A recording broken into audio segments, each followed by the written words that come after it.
Standing with a moving truck in the background, my mother-in-law said triumphantly, "I won't be giving out our address to strangers." Behind her, my husband was getting into the car, smirking foolishly. It seemed he was seriously considering following his parents. I quietly bit my lip. This is always how they are. Assuming I won't retort, they do as they please. My father-in-law is a decent person but has outdated beliefs, thinking a woman should obey her husband and be supported by him. He is of no use. But I've reached my breaking point. I've endured and accumulated my patience like water in a cup. And now, it's the last drop. Then, it's divorce from a freeloader husband. At my words, my in-laws laughed in unison. Such nonsense, you silly wife. They still don't know yet. My husband relies on me financially, and even the little income he earns, he owes it to me. I bet they don't grasp that I have my limits too. My name is Gina Manning, and I'm exactly 50 years old. I work at a local supermarket run by my brother. It was originally our parents' company, but my brother took over when our father fell ill after turning 60. What started as a family business is now a cherished local store. Though it's a store, it operates as a company, and I hold a position there. When my parents worked, my father was the president, and my mother was the executive vice president. However, since my brother's wife was a school teacher and couldn't be employed, I became the executive vice president from my brother's generation. Now, the only family I live with is my husband, Fred. We have a daughter who's married and visits us a few times a year. However, my daughter and her husband live in a distant state, so we can't meet often. My husband and I were high school classmates. Back then, we were just classmates. Back in those days, I was shy and hardly had any male friends, let alone a boyfriend. Compared to me, who always hung out with female friends. Popular Fred was always surrounded by a lively group of male and female friends. We reunited as adults, hit it off, and got married. I like someone modest and gentle like you, Gina. Blushing, he vowed a future with me. It was later that I realized this choice was a mistake, when everything was too late. The relentless taunts from my mother-in-law started immediately after our marriage.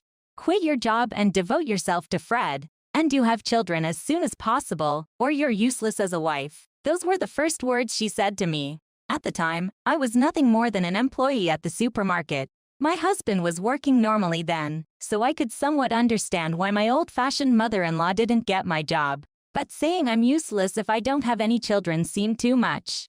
Even after having a child, my mother-in-law didn't change. My baby was a girl. Then, my mother-in-law arrogantly said, "A girl?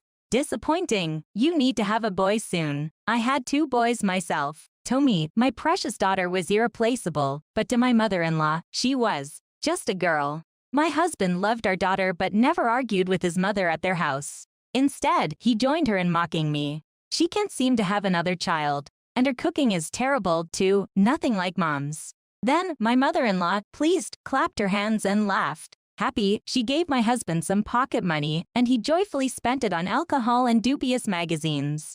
You could at least take my side for once. And it's pitiful for our daughter, isn't it? After getting home and expressing my displeasure, Fred Manning sighed in annoyance. She's just a baby, she won't understand, and you're worrying too much. Just play along with mom, and she'll be happy. Just bear with it. It was indeed tough, but it's true that our interactions were only during visits to my in-laws.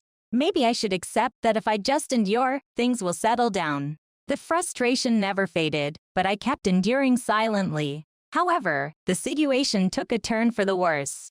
My mother-in-law, who previously had no chance to see us unless we visited her, started coming to our house. It all started with my husband's unemployment. His company went under due to poor performance. Naturally, with my husband unemployed, there was no income other than his unemployment benefits, which were temporary and wouldn't last long. Obviously, we couldn't live like that. So, I accepted a full-time position with responsibilities that my brother had offered, and I began to work seriously. Our household depended on my income. With the grand cause of helping my son, my mother-in-law, armed with this righteous excuse, started visiting our home frequently. My father-in-law seemed dismayed by her overprotectiveness, but she paid no heed to his looks. My mother-in-law's actions were quite extreme. It seemed like she found fault in everything I did. When she started refolding the laundry I had folded and taking it out of the dresser, I went from being astounded to frightened. I couldn't understand what drove her to act this way. If she dislikes it so much, I thought she shouldn't bother coming to a house where I live. Gina, when are you going to quit your job? It's because of you that Fred can't find a job. She started making absurd demands of me, the sole breadwinner of the family. I looked to my husband for a rebuttal, but he awkwardly looked away. It wasn't my fault that my husband couldn't find a job. My husband had no qualifications and only office work experience with no special skills. He could have found work if he wasn't so picky, saying, "I don't want anything but office work. Physical labor is out of the question, and I can't work late nights." In essence, it was my husband's own fault he couldn't find work. However, in my mother-in-law's view, my working was the cause of my husband's lack of motivation and the root of all evils. She continued her usual behavior towards our daughter. "Granny's here." Despite saying such things, she publicly stated that daughters were less valuable than sons. When our daughter, old enough to understand, started avoiding her grandmother who only made derogatory remarks, she spat. "You're just like your mother. Not cute at all." My daughter was shocked, but my husband did nothing but lay in front of the TV. That's no way to talk. If you dislike me and my daughter so much, you don't have to come here. Unable to contain my frustration, I spoke out, and my mother-in-law arrogantly responded, "This is my son's house, so it's none of your business. If you have a complaint, you should leave." Again, to clarify, my husband was unemployed. I was the one supporting the family. I was furious with my mother-in-law's refusal to face reality. Every time I saw my husband's back as he lay around, ignoring everything, I felt sad. After reporting the matter to my father-in-law, who adores his granddaughter, he seemed to have scolded his wife. She stopped making remarks about our daughter and reduced her visits to our home by about half. Years later, my husband decided to embrace a life without work and became a complete freeloader.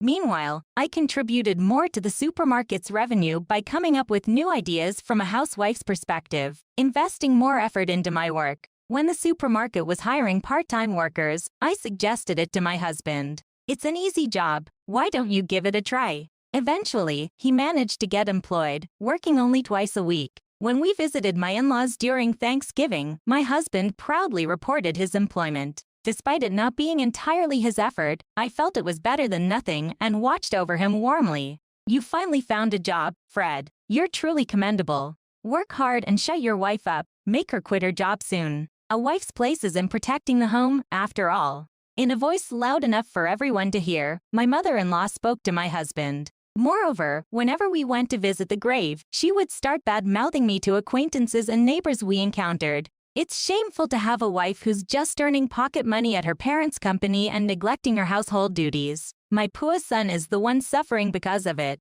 I was relentlessly ridiculed by my mother-in-law in front of others.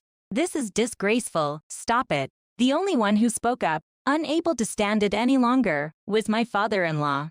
My feelings of sadness only grew towards my husband, who pretended not to notice. I continued to endure everything. If it weren't for my mother-in-law's visits, my husband, despite being lazy, would be a kind father. I thought it best for our daughter to have her father around until she became independent, so I kept enduring. Even after it became unnecessary to endure any longer, I lacked the energy to initiate a divorce. The fact that my mother-in-law's visits had almost ceased over the years was a significant factor. The turning point came this year. My in-laws decided to move from the house they had lived in for many years to an apartment. We plan to make it our final home. The view from the balcony is nice. My father-in-law, more energetic than usual, seemed excited. I sympathized with their desire to leave the overly large house for a life that was more manageable. The preparations for the move were indeed challenging. The house was cluttered with belongings, requiring significant downsizing to fit into the smaller apartment. Clothes that were either too big or out of fashion and no longer wearable, along with a huge number of paper bags. There were even unopened gifts from years past, such as year-end and mid-year presents. While it was possible to sell received items like towels, expired food had to be thrown away.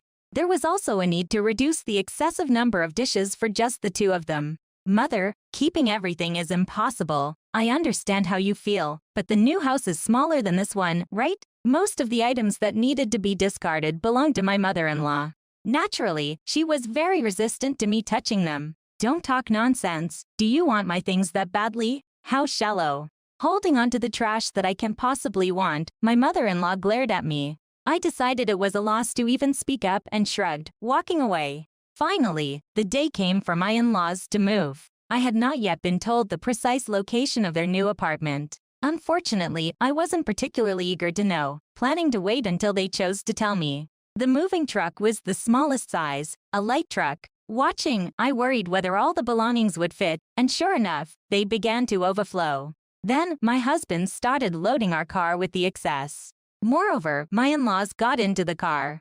There was no space left for me. As I stood there dumbfounded, my husband started the engine with a composed face. In a panic, I knocked on the car window. "What are you doing? Are you taking your parents to their place? Should I just wait here?"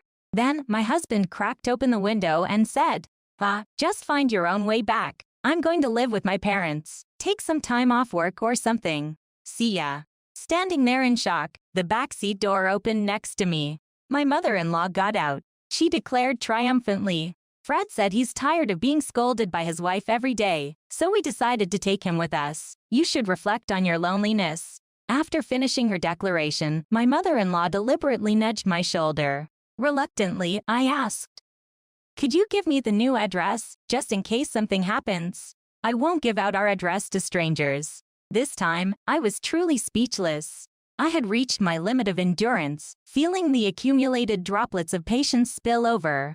Today was the day of the last drop, I thought. Then, it's divorce from a freeloader husband. I stated it plainly, yet with a slight emphasis on freeloader. My mother-in-law clearly heard it, glancing at my husband before quickly regaining her composure and glaring at me with contempt. My father-in-law, who had been inside the car and might not have heard well, made a questioning look and deliberately got out. I decided to make it clear to him too. "I will proceed with the divorce from Fred, who is currently in a freeloader state. Please take care of him from now on. I will not be bothered any longer. Thank you for everything up to this point." As I said politely, the sound of the engine mixed with my in-laws' laughter. "Such nonsense, you silly wife. It seems neither of them understands the gravity of the situation." Leaning on the open window, my husband also looked up at me with a faint smile. "It's impossible for Fred, who's working, to be a freeloader. You wouldn't be able to live without him." I felt pity for my father-in-law's frown. Thinking to myself that it's your son who won't be able to live without me, I tilted my head. "You do know about my income, right?" Then, my father-in-law shook his head. In front of my surprised self, my mother-in-law yelled in an irritated tone, "As if you're any better, living off your parents' pocket money." At this point, I finally realized. My in-laws truly knew nothing about our financial situation. At least, I had told my mother-in-law when I first took on my current job. Whether she had forgotten because it was a long time ago or she never intended to understand in the first place, I couldn't have imagined they were this uninformed. But now, it seemed irrelevant. "Understood. I will send the divorce papers later." I felt strangely clear-headed as I said this. Explaining myself became too troublesome. Once I had made up my mind, strangely, my heart wouldn't be swayed anymore. Then, my husband chimed in. "How are you going to send it without knowing the address, huh? You're surprisingly clueless." Laughing, he ushered my in-laws into the car. Then, with a short honk of the horn, they drove away. I just silently watched them leave. After taking a taxi home, I immediately went to the municipal office to get a divorce form and started filling it out. Not knowing the current address wasn't an issue. I could use Paul Manning's name and their former address for mailing to Mr. Paul Manning, Fred Manning. As long as they had filed a change of address, the mail should reach their new residence. Since my mother-in-law orders various supplements through mail order, it should be fine. I chose to send the divorce papers with a proof of delivery. On my way back, thinking about the possibility of the papers being torn up, I prepared several copies of the divorce form. A few days later, while filling out my name on one of the spare forms, the house phone rang. I thought it might be my husband, but it was different. The caller was my father-in-law. "Hello? The divorce papers arrived, but are you serious? This is too much for just a spiteful act." I couldn't help but chuckle, thinking he still sighed as mere spite. Until now, I thought my father-in-law was sensible, but perhaps he's just part of that family after all. "Of course, I'm serious. You can submit it there, or I've included a return envelope, so you can send it back to me if you prefer. Don't worry about my livelihood. I'm an executive at a company, so I do have an income." I responded firmly. Then my father-in-law murmured, somewhat perplexed, A woman being an executive. Is that even possible? He still seemed doubtful. I remember telling him before that I was the executive vice president of a small company, but how had he taken that? Perhaps he hadn't been listening at all. Or maybe, considering my father-in-law is quite hard of hearing, he misunderstood.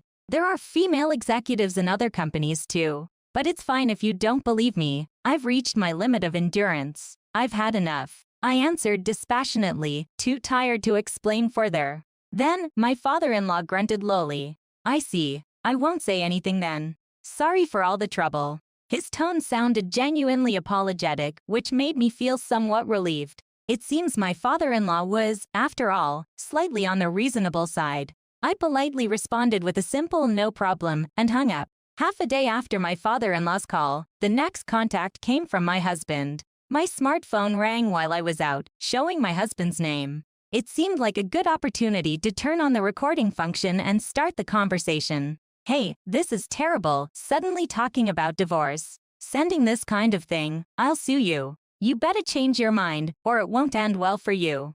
Despite having voluntarily separated himself, his remarks were ludicrously optimistic. Given their declaration that I'm a stranger and their refusal to share their address before leaving, it's only natural for me to consider divorce. It's truly infuriating how my husband pretends to be the victim. The main reason is the repeated emotional abuse, isn't it? It's sad that the diaries I've kept since my youth will serve as evidence. Your leaving on your own accord also works against you in this case, it seems. My lawyer mentioned that you would be at fault. Throughout my explanation, my husband interspersed with dismissive interjections like, "Ha, and what?" His attitude made me doubt if he was listening, but mentioning a lawyer suddenly made him panic. A lawyer? You can't be serious. His voice echoed with agitation. I had the phone on speaker mode, allowing the person in front of me to hear as well. I nodded smilingly at the person in front of me, my lawyer, and replied firmly, "Of course, I'm serious. I'm actually consulting right now. From now on, let's cease direct discussions and proceed through lawyers." Before I could finish saying to contact through the lawyer, my husband shouted, interrupting me. "No way, I will never agree to a divorce. What about my job? It will make things awkward. Let's meet and talk. I'll come to your house right now. Please listen to me." I could faintly hear my mother-in-law encouraging a breakup in the background, prompting her eye smile. The lawyer in front of me, whom I was consulting with, appeared as if he wanted to say, "Oh dear." Considering what to do next, the lawyer quickly wrote a note and showed it to me, suggesting we invite him to the office. Following her advice, I instructed my husband, "I'm not at home. I'm at my lawyer's office. If you insist on meeting, come here." After giving him the office's location, he promised to come and hung up. I sipped the coffee provided by the office staff, waiting for my husband to arrive. I wonder if he'll really come. He's so cowardly and he might just run away scared. While we were talking, my husband soon arrived. I thought I would be facing my husband with the lawyer present, but he wasn't alone.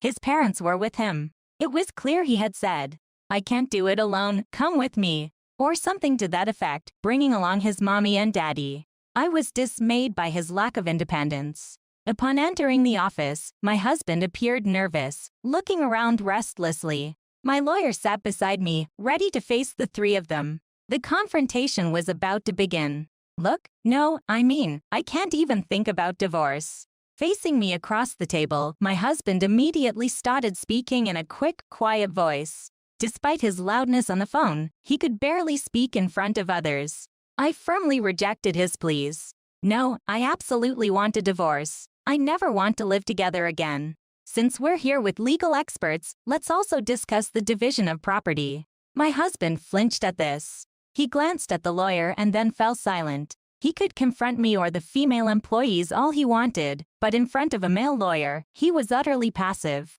I sighed involuntarily. My husband remained silent, my father-in-law just closed his eyes and crossed his arms, and my mother-in-law, unable to hide her intense emotions, glared at me. "What assets? We won't divide a single penny with you."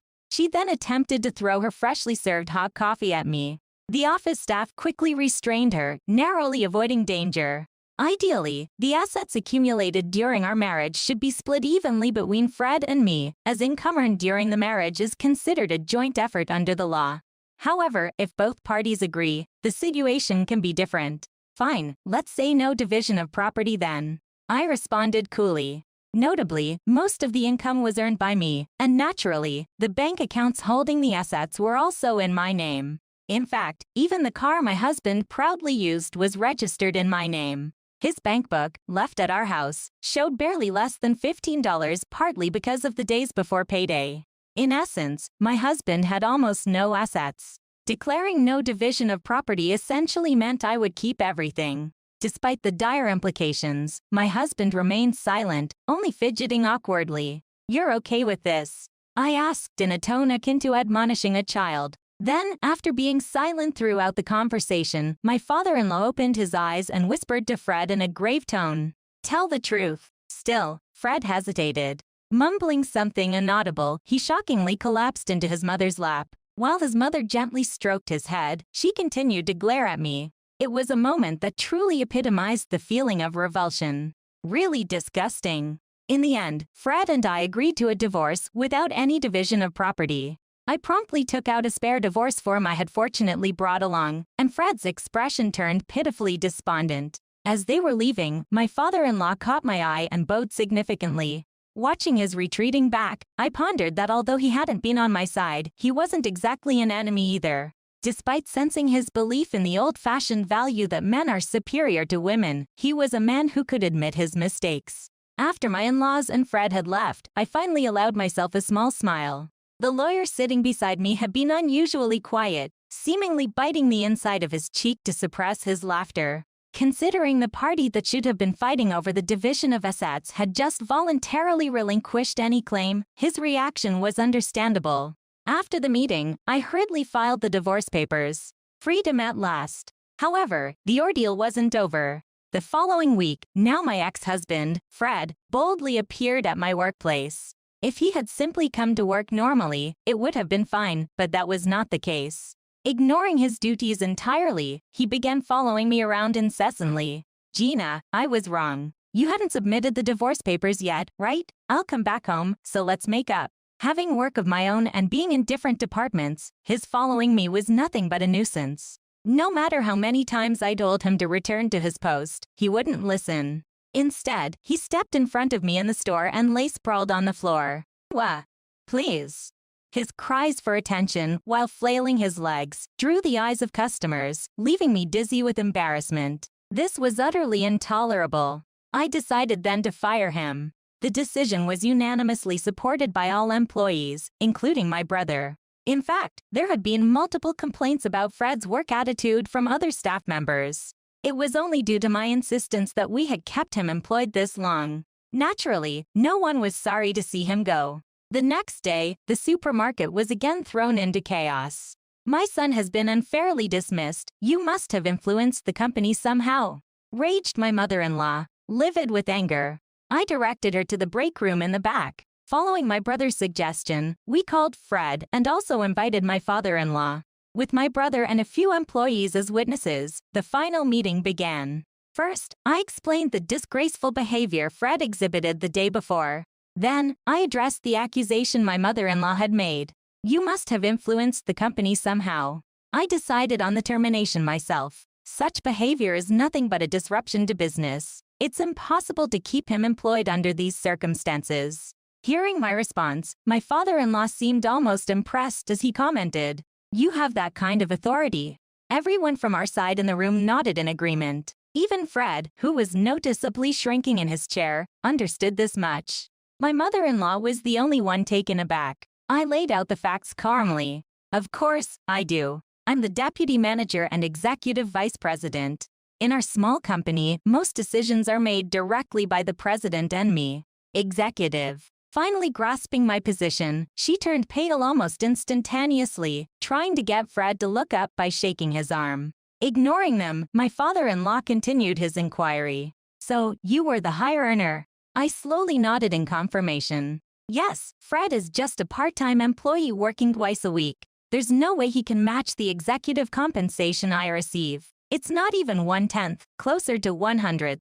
And you mentioned my job was due to parental connections, but Fred's employment was 100% through my connections. I admit I was wrong about that. This outcome is actually the correct one." This time, my mother-in-law was left speechless. Surely, by now, it's obvious who has been supporting the household. It's surprising she didn't know, but it's irrelevant now. This is just revenge, mixing personal issues with business. My ex-husband protested. It's high time he looked for employment elsewhere. His audacity to still want to work here under these circumstances is too much. The main issue is your poor conduct. There have been complaints from other employees about you, like how you're always napping in the break room during work hours, or the inappropriate comments to female staff. You should remember being scolded for these things, right? Oh, was it too hard being scolded by me, so you ran away with your parents? I couldn't help but lower my voice. My ex-husband started to cry, making a deep sound in his throat. My child would never do such things. I presented evidence in front of the outraged mother-in-law, surveillance footage and recordings made by other employees, documenting a history of misconduct. I regret having defended such a person in the past. My mother-in-law was dumbfounded. When she reached out to him, presumably to comfort him, she surprisingly pinched his ear with incredible force instead. "What have you done?" My ex-husband screamed, protecting his head from her. Her fury was unstoppable. She started hitting him with a cushion she had been sitting on. With no other option, I addressed the only person still seated calmly, my father-in-law. All this time, when he didn't work, I quietly helped out by working extra hours alongside the part-timers. I apologized to those he inconvenienced, offering apologies and gifts. It was all my fault. I'm sorry for the trouble caused to other employees, and I'm glad he's finally been fired. My mother-in-law sobbed in frustration. My father-in-law solemnly apologized to all of us employees. "Let's go home. Gina, I'll have a word with Fred. We promise not to bother you again. Thank you for everything." Saying this, he stood up. Given his old-fashioned nature, he'll likely keep his word. I felt genuinely inclined to believe him. Hearing this, my ex-husband looked as if it was the end of the world for him. My mother-in-law, almost in a whisper due to her clenched teeth, vented her frustration. "Why would you say such a thing? That's a huge loss. We need to get them back together for Fred's sake." Finally understanding the reality of her son's character, she seemed desperate not to let me go. Indeed, without me, my ex-husband's life would be nearly over. That's exactly what I wish for, so I have no intention of helping at all. As I was about to respond, a thunderous voice echoed through the building. "Enough." Furious, he stood tall and imposing, resembling a guardian deity. Even my mother-in-law couldn't retort, just gaping down in silence. My ex-husband cowered under his father's wrath. "She may have been your daughter-in-law, but she's someone we received from another family. In the end, she's a stranger. Don't even think about mooching off her. Aren't you ashamed?" And today, it was clear Fred caused a lot of trouble. "Fred, apologize on your knees." I was taken aback by such intensity from my father-in-law, who was usually quiet and reserved. Perhaps I never fully understood my in-laws. In the end, my ex-husband, shielded by his mother, did not kneel and fled as if running away. Only my father-in-law turned back to apologize deeply one last time. "Thank you, Father. Take care of yourself," I said and watched him leave, deciding to forgive at least him. "Let's get back to work, shall we?" With that, the supermarket returned to its routine. The following part of the story took place at a later date. Afterward, my in-laws ended up living strictly on their pensions, still burdened with their unemployed son in his 50s. When I happened to see my mother-in-law in town, she looked disheartened and significantly diminished. Rumor has it that Fred has become something of a recluse, completely useless. Since then, I haven't encountered Fred even once. The following part was relayed to me by my daughter. About 3 years after the divorce, my father-in-law's funeral took place. She attended as his granddaughter. Apparently, my father-in-law's passing was sudden, leaving no time for preparations. The funeral was quite modest due to financial constraints. With my father-in-law gone, my mother-in-law and Fred's two-person household was far from thriving. Their home quickly became cluttered and dirty without my father-in-law's cleanliness, turning it into a garbage house. They've become somewhat notorious in the neighborhood. Additionally, the decrease in pension following my father-in-law's death has led them to solicit money from various sources, further tarnishing their reputation. Their situation seems dire, but their troubles are a source of inconvenience to others. Reflecting on my mother-in-law and Fred's impending solitude and financial difficulties, I felt no inclination to help. Instead, I felt a sense of relief from the frustrations of the past. Years have passed, and I'm now enjoying living alone in a lovely apartment. I hadn't realized how wonderful it would be to have free time to myself. Hosting dinner parties for friends of my age has become my greatest joy. My daughter and her husband also look out for me. Come to think of it, she's always disliked her grandmother and intends to cut off all contact moving forward. That's a good idea. Especially now, it's important to avoid stress during this crucial time. There's no need to expose your baby to that environment. My daughter, gently touching her growing belly, nodded in agreement. I'm about to become a grandmother. Of course, I'm willing to do anything to support my daughter and her family, but I'm also careful not to intrude on the young couple's life. As I approach my 60s, I find that among my friends, some have chosen to remain single or have been widowed. Lately, we've been discussing the possibility of living together as a group of single ladies in the future. Rather than enduring silently, I dream of a life where I can discuss anything with friends. Surrounded by happiness, I'm sure to continue enjoying the best days ahead.